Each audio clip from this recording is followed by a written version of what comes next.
네, 이태원 클럽발 확산세가 꺾이는가 했는데 대형 병원에서 처음으로 삼성서울병원 간호사가 잇따라 확진되면서 방역 당국이 다시 긴장하고 있습니다. 자, 내일부터는 고3을 시작으로 등교가 시작되는데 코로나19가 언제쯤이면 잠잠해질까요? 어제 5.18 민주화운동 40주년 기념식 당일에도 극우 인사는 망언을 반복했습니다. 자, 여의도에서는 정의기억연대 출신인 윤미향 당선인을 둘러싼 논란이 갈수록 커지자 민주당 내부 기류가 바뀌고 있습니다.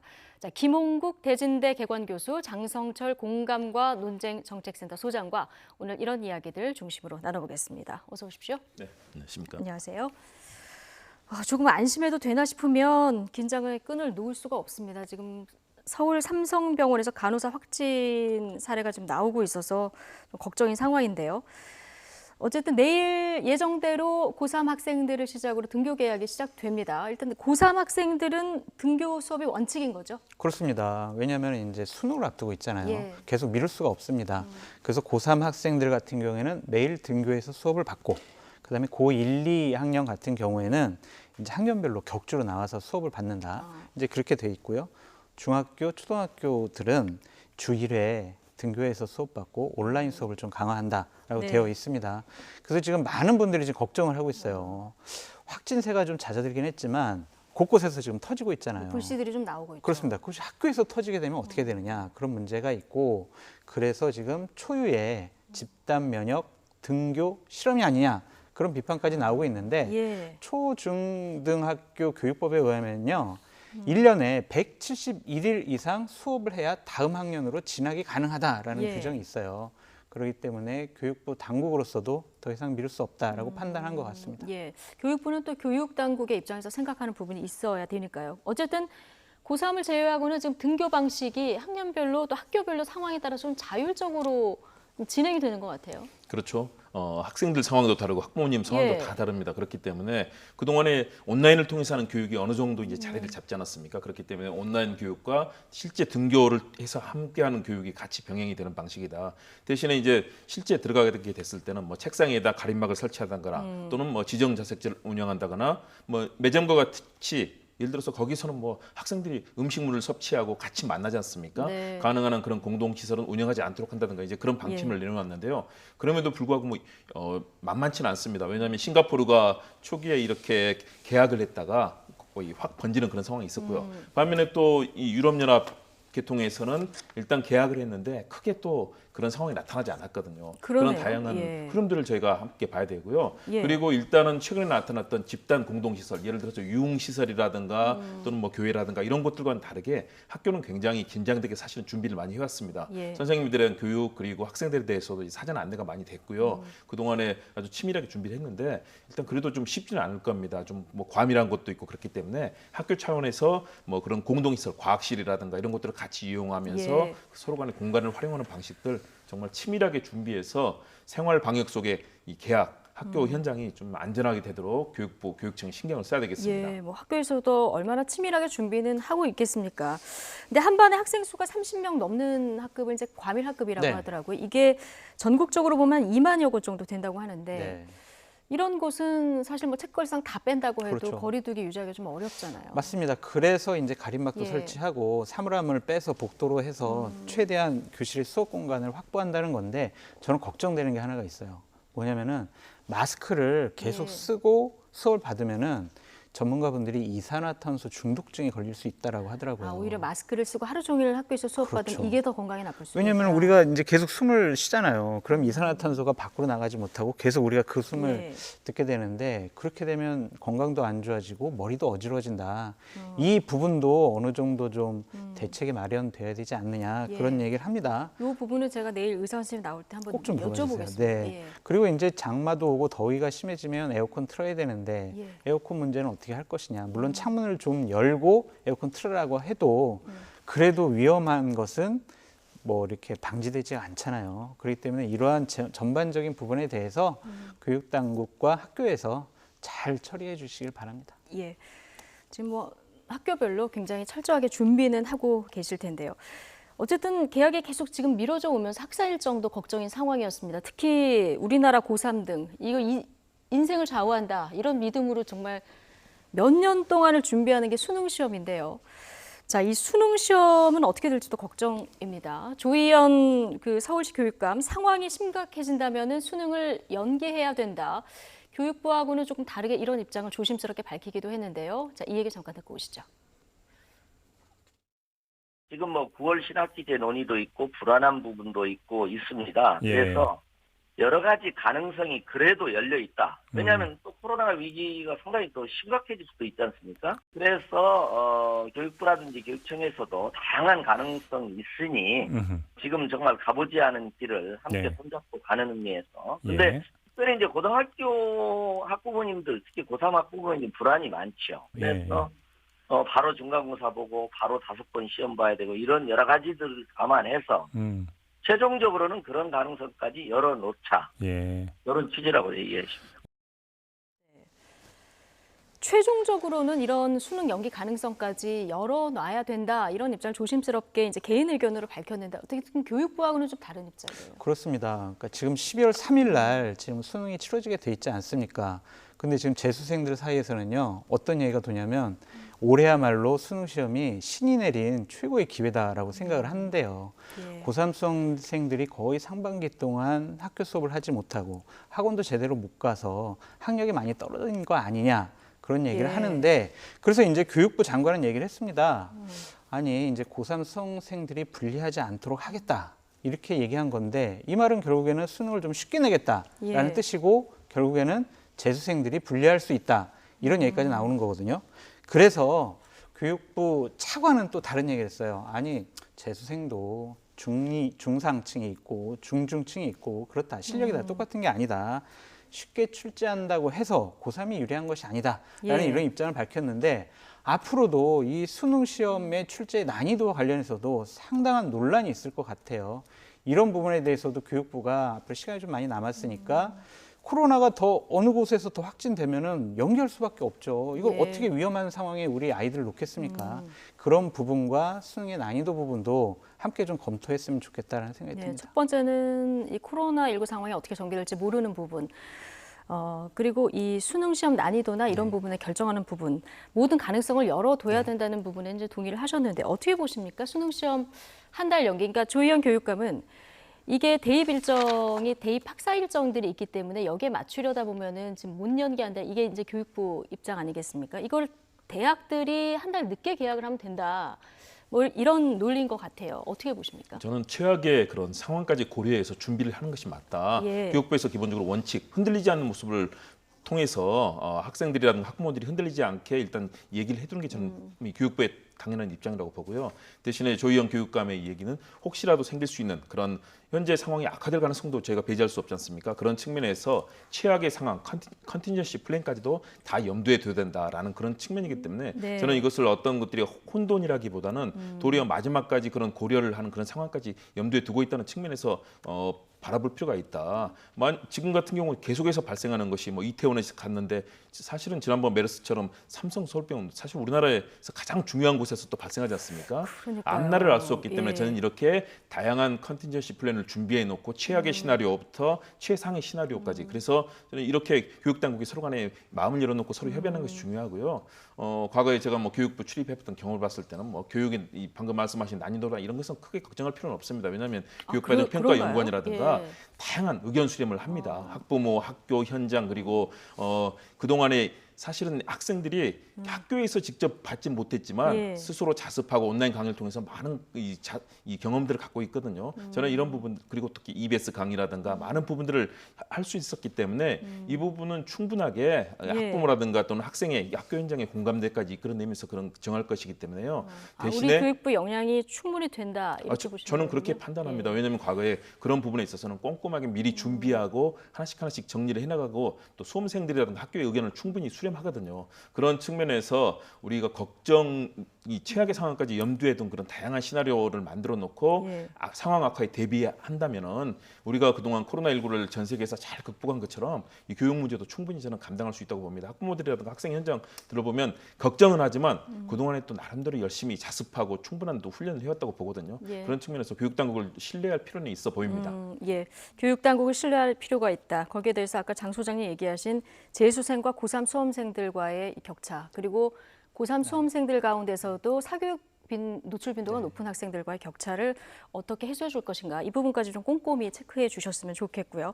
어제 WHO 총회가 화상으로 네. 열렸는데요. 문재인 대통령, 우리 현직 대통령 처음으로 연설자로 이제 초청이 돼서 연설을 했는데 강조한 메시지가 개방성, 투명성, 민주성 그렇습니다. 그렇습니다. 그러니까 대통령께서는 우리나라가 어느 정도 통제됐지만 그것은 모두를 위한 자유였다라고 이렇게 강조하셨어요. 그리고 국제적으로 인도적 지원을 강화하겠다라는 것과 백신 지원에도 우리가 많은 도움을 주겠다라고 얘기를 하셨고요. 그다음에 국제보건 규칙을 정비해야 된다라고 제안을 하셨습니다. 그러면서 위기일수록 국제사회가 연대하고 협력을 해야 된다. 예. 그거에 우리 대한민국이 앞장서겠다. 이런 말씀을 하셨는데 예. 이러한 대한민국의 어떤 코로나 극복에 대한 여러 가지 노하우가 전 세계로 퍼져서 빨리 하루속히 존속되길 바란다라는 예. 것을 강조하신 것으로 보여집니다. 예. 연대와 협력 강조하면서 지금 백신 치료제 개발 굉장히 관심인데 백신이나 치료제 이거 공공재로 전 세계 공평하게 보급해야 된다 이런 얘기를 어제 했거든요. 이 부분이 저는 좀 주목이 되더라고요. 그러니까요. 전 예. 세계에서 우리가 전체 방역 상황도 주도하면서 새로운 어젠다를 만들어내고 특히 이제 백신 관련해서는 전 세계 대부분의 국가에서 같이 자금 연출하는 그런 문제까지도 아주 흔쾌하게 각국이 동의하지 않았습니까? 저는 문재인 대통령이 지난번 WHO 관련해서도 국제 회의에서도 연설했고요. 어제도 국제사회에 한국의 새로운 이정표를 만든 대통령 연설이었다고 봅니다. 그런 예. 측면에서 우리가 쌓은 성과들을 계속 강조해야 되고요. 특히 백신 개발에 있어서 주요한 백신 개발을 할 수 있는 나라들과 또 우리 질병관리본부를 비롯해서 지금 우리 대한민국의 그 역량이 상당한 네. 수준에 이르렀지 않습니까? 이 부분에서 협력과 연대를 이끌어낸다면 코로나19 이후에 우리가 가질 수 있는 자신감들, 과거에 사실은 우리가 이 모든 부분을 미국의 뭐 이런 CDC라든가 이런 곳에 맞춰왔지 않습니까? 그런데 이제는 우리가 같이 협력하면서 주도할 수 있는 가능성도 만들어졌기 때문에 그런 연대와 협력을 통해서 코로나19, 애프터 코로나 이후의 시대를 우리가 준비하고 이끌어 나가는 것 굉장히 중요한 얘기였고 또 성과를 냈으면 합니다. 네. 우리 코로나19 대응 세계적으로 주목을 받다 보니까 이 부분에 대해서 자긍심을 느끼는 국민들 굉장히 많은 상황이고요. 이러다 보니까 그 중심에 정은경 네. 질병관리본부장 있지 않습니까? WHO 사무총장으로 추대해야 된다. 이런 청와대 청원도 올라오고 네. 정치권에서도 목소리가 나오는 것 같아요. 맞습니다. 어떻게 보십니까? 매일 이제 정은경 본부장께서 나오셔가지고 브리핑을 할 때 많은 분들이 감동도 느끼고 안쓰러워하고 안심도 되고 이러한 분위기가 있는데 정말 방역을 잘한 분이다. 우리나라의 방역 전문가고 방역 사령관이다. 이런 부분을 인정을 받기 위해서 WHO 사무총장으로 국민들이 이제 청와대에 청원을 한 건데 이 경우에 지금 일본에서 상당히 견제를 하고 있는 것으로 보여져요. 예. 일본 산케이 신문에서는 아니 지금 현재 WHO의 사무총장은 중국 편을 너무 많이 든다. 그리고 코로나를 너무 과소평가했다. 예. 그래서 전 세계적으로 확산시켰다. 그래서 신뢰를 상실했다. 어. 그렇기 때문에 그러니까 보건의료의 선진국인 우리 일본이 네. WHO 사무총장을 맡아야 한다. 그러므로 지금 G7에 있는 회원 국가들을 미리 좀 설득도 하고 협조를 얻어서 우리가 지금 사무총장을 맡아야 된다라고 얘기하는 건데 네. 근데 중국 못한다까지는 이해가 가고 지금 일본이 이번 코로나 대응에서 방역 선진국의 모습을 보여주지 못했기 때문에 제가 지금 그 말씀 드리려고 하는 그런 거예요? 네. 연결고리가 그렇죠. 예. 그러니까 그런데도 불구하고 일본이 상당히 많이 지금 방역자들이 확산됐고 이것 때문에 아베 총리의 지지율이 상당히 하락하고 있지 않습니까? 예. 방역에 실패했다라는 게 전 세계적인 평가인데 본인들이 맡겠다는 것은 하나의 욕심이고 대한민국을 견제하겠다는 건데 WHO 사무총장 가장 잘할 사람이 해야죠. 네. 일본 사람이냐 한국 사람이냐 그게 중요하지 않다고 그렇죠. 보여집니다. 예. 거기서는 국제사회 정치학이 작용하는데요. 예. 얼마나 많은 국제기구에 분담금을 내느냐가 사실 굉장히 중요한 요소가 되어 왔습니다. 그동안에 미국, 중국, 일본 세 개 나라가 사실은 가장 많은 분담금을 내왔고요. 일본 같은 경우는 사실은 분담금을 많이 낸 그러면서 국제사회에서 영향력을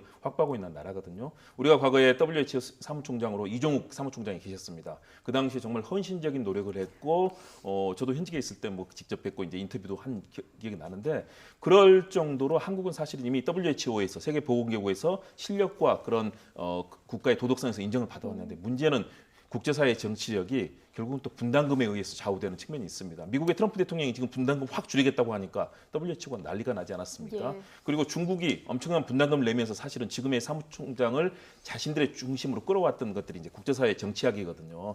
이 부분에 있어서 일본이 가지고 있는 국제사회에서 외교력이 굉장히 강하기 때문에 우리가 그 부분에 있어서 이 일본이 제대로 잘 이번에 대처하지 못한 부분과 함께 우리 사회가 가진 역량들 그리고 문재인 대통령이 화상회의에서 하는 외교력이라든가 또는 정인경 본부장 같은 경우는 일본뿐만 아니라 전 세계에서 지금 국제사회 영웅으로 떠오르지 예. 않았습니까? 저는 몇 가지를 잘 조율한다면 사실은 국제사회에 굉장히 우리가 호소력을 가질 수 있다. 가질 수 있다. 이걸 다 전 세계가 지켜왔기 때문에. 그럼요. 거기다가 예. 이종욱 총장이 정말 그 당시에 헌신적으로 하면서 한국의 이미지를 높였었거든요. 저는 몇 가지 포인트를 잘 결합시킨다면 가능성이 없는 것은 아닌데 네. 일본 또 이 분담금, 돈의 영향력은 막강하기 때문에요. 치열한 또 경쟁도 해야 될 거라고 봅니다. 우리가 생각하지 못하는 그런 부분까지 있군요. 어쨌든 3차, 4차 가면 넘어갈 때마다 이 연결고리들 우리 방역당 너무 잘 찾아내서 정말 대단하다 이런 생각이 드는데 어쨌든 뭐 이 산발적 감염 지금 계속 나오는 상황에서 국민들의 협조는 정말 끝까지 필요한 이런 상황이라는 것. 자, 다시 한번 좀 주의를 환기해야 될 것 같고요. 정치권 소식으로 좀 넘어가 보겠습니다. 자, 어제 5.18 민주화운동 40주년 기념식이 있었습니다. 대통령을 포함해서 여야 지도부가 대거 광주에 모여서 5월 정신을 계승하자는 데 뜻을 모았습니다. 영상으로 먼저 보고 오시겠습니다.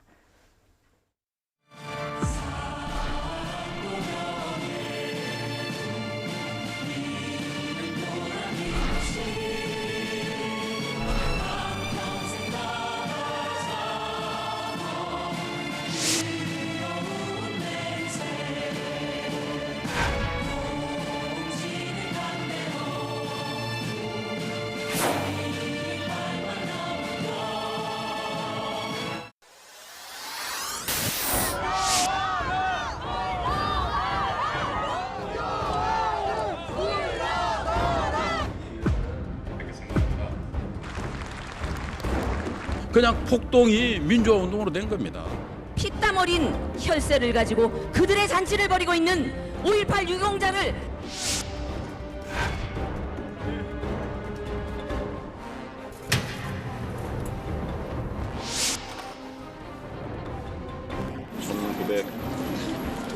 (1980년) 그때 뭐 무슨 사태가 있었죠? 1980년. 그래서 학교가 휴교되고 이랬던 기억이 나고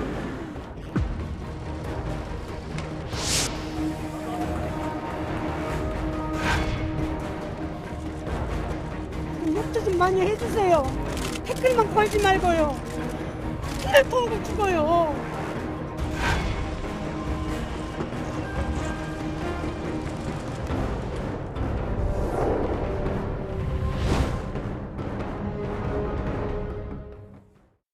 네.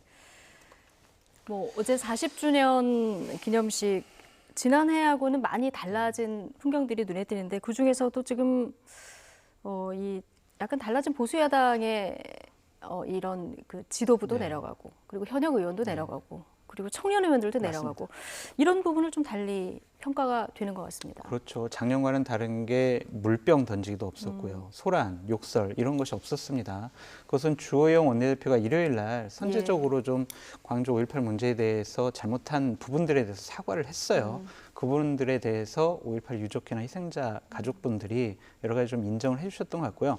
저는 어제 저런 모습 보고 상당히 저런 모습들을 해나가는 게 정치로구나라는 생각이 들었습니다. 왜곡하고 폄하하고 없는 사실을 있는 사실처럼 공격을 하고 정치적으로 이용하고 이런 모습이 정치는 갈등을 일으키는 거잖아요. 지금 그렇게 되면. 그런 것보다 저렇게 진정한 사과를 하고 위로하는 모습이 정치가 해야 될 말이고 그러한 미래통합당의 모습에 대해서 광주 희생자 유족분들이 감싸 안아주신 거에 대해서도 상당히 좀 감동적으로 봤습니다. 아직 진상규명은 안 됐지만 문재인 대통령께서 말씀하셨죠. 앞으로 진상규명을 더 철저히 해나가겠다. 임기가 2년 남으셨는데 진상규명 철저히 돼서 이러한 아픈 상처들이 잘 봉합됐으면 좋겠다. 더 이상 정치적인 갈등으로 이용되지 않았으면 좋겠다라는 생각이 들었습니다. 많은 분들이 어제 문재인 대통령이 얘기한 내용 중에서 이 진상규명이 처벌이 목적이 아니다. 역사를 기록하는 일이다. 이 강조한 부분을 많이 이게 주의 깊게 이렇게 평가를 하시던데요. 어쨌든 지금 말씀하신 주호영 원내대표 광주 내려가기 전에도 사과를 했고요. 어제도 다시 한번 사과를 했습니다. 그리고 앞서 영상에서도 보셨지만 임을 위한 행진곡도 팔을 흔들면서 부르는 모습도 보셨는데요. 자, 관련 얘기 잠깐 듣고 오시겠습니다. 그분들이 잘못된 것이고 우리 당과 관련된 분들이 그런 말씀에서 마음에 상처를 드리는 점에 대해서는 그도 저희들이 죄송하고 잘못됐다는 사죄를 드립니다. 진정성 있는 마음으로 이렇게 참배해 주시고 또 이렇게 먼저 찾아주시기 전에 우리 5월 영령들을 위해서 사죄해 주신 데 대해서는 감사하게 생각합니다. 광주 시민들도 지난해 보수 정당 대하는 모습하고는 좀 달라진 모습을 볼 수 있는데 이번 사과를 계기로 앞으로 통합당이 어떤 모습을 또 보여주느냐 이게 관건 아니겠습니까? 그렇죠. 진정으로 과거와 다른 모습들을 보여줘야 되고 실천하는 모습 보여야 되지 않겠습니까?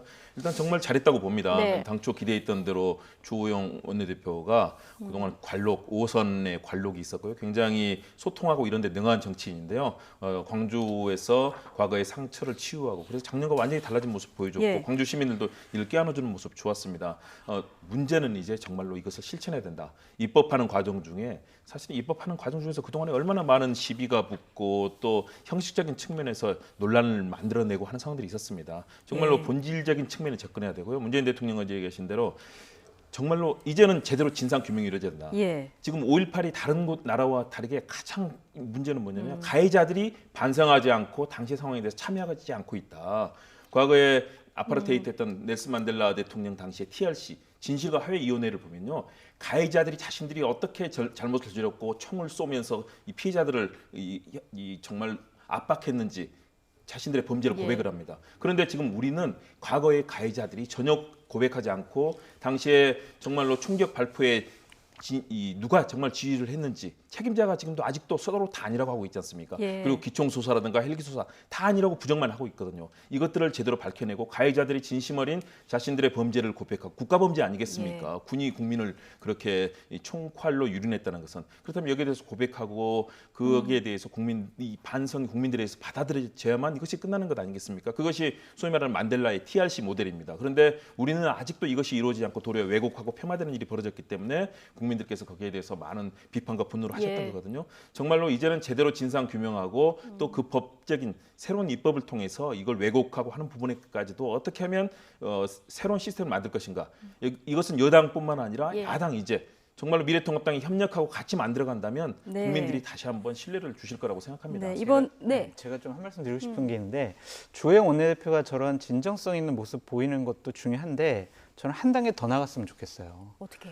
전두환 전 대통령에게 예. 진상을 밝히고 사과해라 라고 먼저 요구하고 주장하는 거예요. 미래통합당에서. 예. 이 부분은요. 지금 전두환 전 대통령이 광주 민주화 운동 때 무슨 일을 했느냐. 거기서 왜 사과를 하지 않느냐. 그런 것이잖아요. 예. 전두환 전 대통령이 광주 민주화 운동 묘소에 가서 정말 무릎 꿇고 사죄하고 우는 모습 취하고 그러면은 우리 광주에 있는 희생자 유가족 분들이 그걸 안 받아주겠습니까? 예. 그렇기 때문에 그런 모습을 취할 수 있도록 더 적극적으로 행동할 필요가 있다라고 말씀드려요. 네. 사과에서 그치는 것이 아니라 지금 책임자 문제라든가 진상규명 문제에 대해서 조금 더 적극적으로 네. 대처할 필요가 있다는 얘기 해주셨는데 그렇다면 지금 5.18 진상조사 지금 활동을 시작을 했는데 권한을 좀 강화해야 된다. 네. 이게 여야 합의가 아직까지는 안 된 상황이거든요. 아직까지 안 돼가지고요. 지금 개정을 20일 내겠다는 되면 거죠. 될까요? 예. 개정을 내겠다는 건데 네. 5.18 관련법이 지금 8가지를 하겠다라고 민주당에서 얘기를 하고 있어요. 진상규명법, 민주유공자 예우법, 보상법 등 8가지인데 지금 이해찬 대표가 중점 들여서 얘기를 하고 있는 것이 왜곡 처벌법이에요. 네. 그러니까 이런 것들은 근데 저는 다른 법들은 다 좀 논의해 볼 예. 필요가 있는데 이 왜곡 처벌법은 좀 신중을 기해야 되지 않을까라는 생각이 듭니다. 예.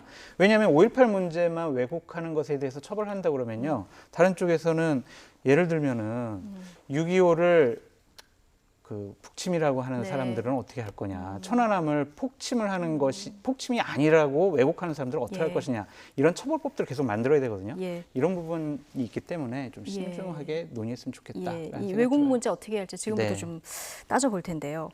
극우 진영에서 지금 계속해서 5.18을 폄훼하는 망언은 계속되고 있습니다. 극우 인사 지만원 씨 어제도 이 국립현충원 찾아서 5.18은 북한 간첩이 일으킨 폭동이다 이런 망언을 반복했는데요. 민주당 이런 망언 결코 좌시하지 않겠다 뜻을 밝혔습니다. 듣고 오시겠습니다. 5.18은 민주화 운동이 아니라 폭동이다 이랬어요. 이건 누가 일으켰느냐? 김대중 졸개하고 북한 간첩들하고 함께 해서 일으켰대. 표현의 자유 뒤에 숨어 5.18과 유공자들에 대한 가짜 뉴스를 퍼뜨리고 왜곡하는 파렴치한 자들이 활개를 치고 있습니다.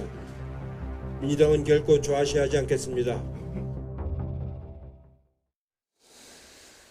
지만원 씨, 석 달 전인가요? 법원에서 2년 실형 받았는데 이 구속은 피한 이런 상황인 거죠? 그러니까 그런 상황에서 지금 같은 발언을 계속 이어가고 있는 거예요. 같은 발언을 넘어서서 더 또 네. 심해지고 있는 측면도 있습니다.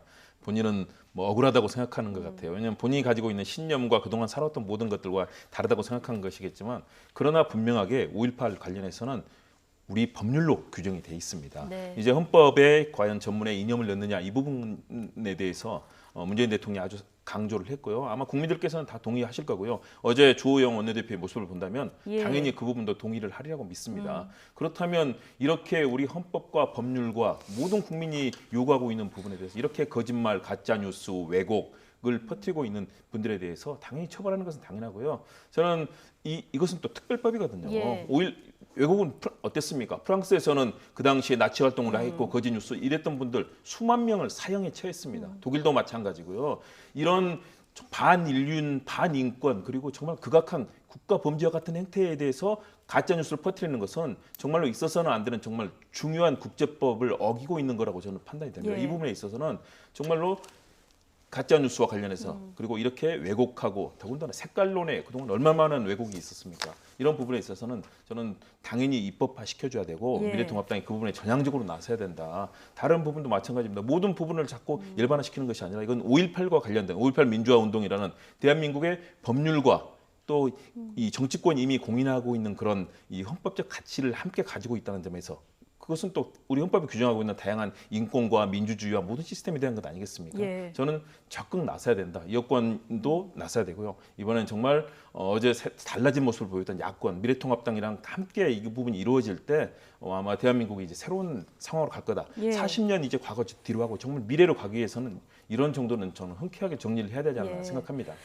국제적 문제든 국내적 문제든 이 역사 왜곡에 대한 문제 나올 때마다 이게 거론되는 사례가 독일이에요. 예, 독일은 굉장히 엄격하게 대응을 하고 있죠. 그렇죠. 독일 형법 130조 2항에 홀로코스트 범죄를 이렇게 옹호를 하거나 부정을 하거나 또한 용인을 하거나 이런 것에 대한 처벌이 좀 강해요. 네. 강하긴 하지만 우리나라 같은 경우는 역사적으로 상처받은 부분들이 너무나 많아요. 북한이 있기 때문에.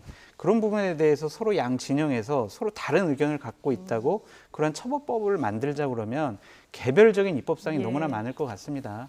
지만원 씨 같은 경우도 충분히 명예훼손이라든지 허위사실 유포라든지 이러한 혐의로 처벌할 수가 있거든요. 네. 고령이라서 물론 뭐 법정 구속은 피했지만 이것을 개별적인 법안으로 만드는 것은 자칫 잘못하면 좀 여러 가지 부작용을 낳을 수 있다라고 보여져요.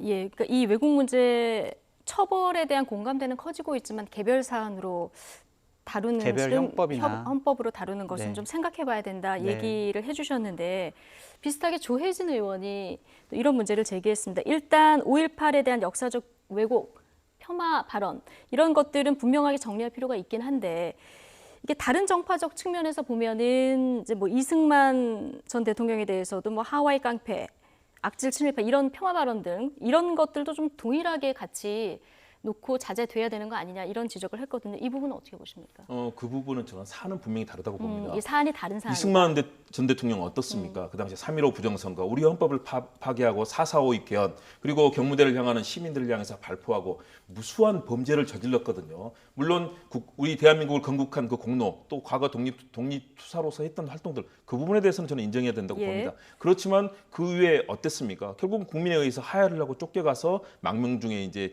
이 삶을 마쳤습니다. 그렇다면 아마 또 이렇게 관련돼서 이런 얘기를 하면은 사회적 갈등이 있고요. 또 이승만 전 대통령을 지지하는 분들은 아마 거기에 대해서 굉장히 강한 비난을 할 겁니다. 그럼에도 불구하고 분명하게 다르다. 5.18은 어떻습니까?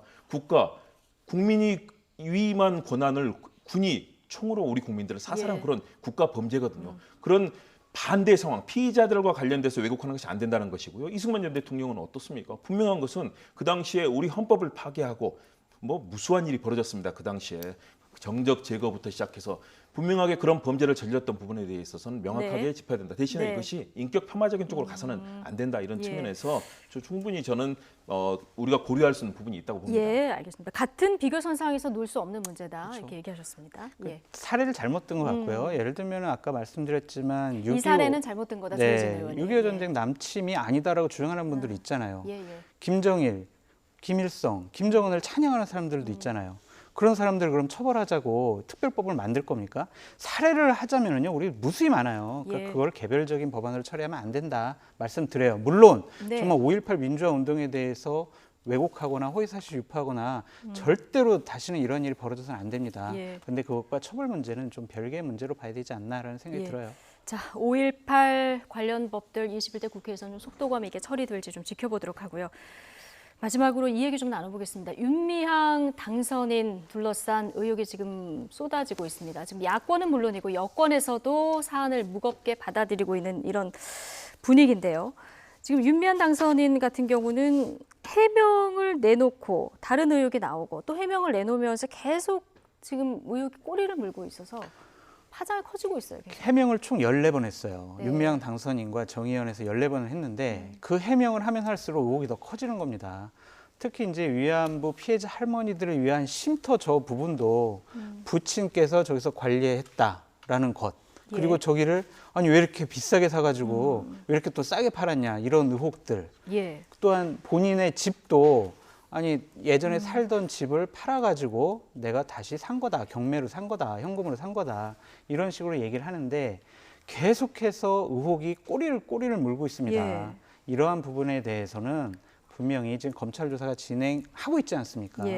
단순히 우리가 기부금을 잘못 기재를 했어, 우리가 약간의 실수였어 이런 차원의 문제가 아니라 혹시 이분이 돈을 보고 다른 마음을 갖고 횡령한 것이 아니냐, 또한 배임을 한 것이 아니냐 이런 법적인 문제까지 확대될 수 있습니다. 그렇기 때문에 우선적으로는 윤미향 당선자와 정의연에서 해명을 철저하게 잘 해야 될 것 같고요. 그다음에 검찰에서 제대로 된 조사를 통해서 사실관계를 낱낱이 밝혀야 된다라고 말씀드리고 싶습니다.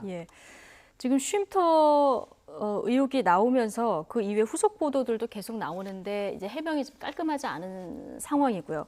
이후에 그 개인 경매로 받은 아파트, 이 자금 동원이 어떻게 되느냐 이런 의혹이 불거졌는데 윤미향 당선인 해명이 그 처음에 나왔던 거하고 나중에 나왔던 해명이 좀 달라서 전체적으로 어떻게 보십니까? 일단 이 건만 관련해서. 그 사안을 좀 윤미향 당선인이 정의연과 같이 빠르게 확인할 수 있는 자료들. 왜냐하면 이게 역사가 오래됐지 않습니까? 1991년부터 시작된 정의연 정대배 활동부터 시작이 됐습니다. 그렇기 때문에 시민단체의 특성상 많은 부분들이 제대로 정리가 안 돼 있고 그랬을 가능성이 있거든요. 저는 그런 측면에서 어떤 사안마다 대응을 하다 보니까 달라진 지금 답들이 나오고 있는데 저는 윤미향 당선인과 정의연 모여서 빨리 답을 찾아야 된다. 그리고 정답이 본인들이 했던 활동에 대해서 명확하게 국민들께 투명하게 해명을 해야 되고요.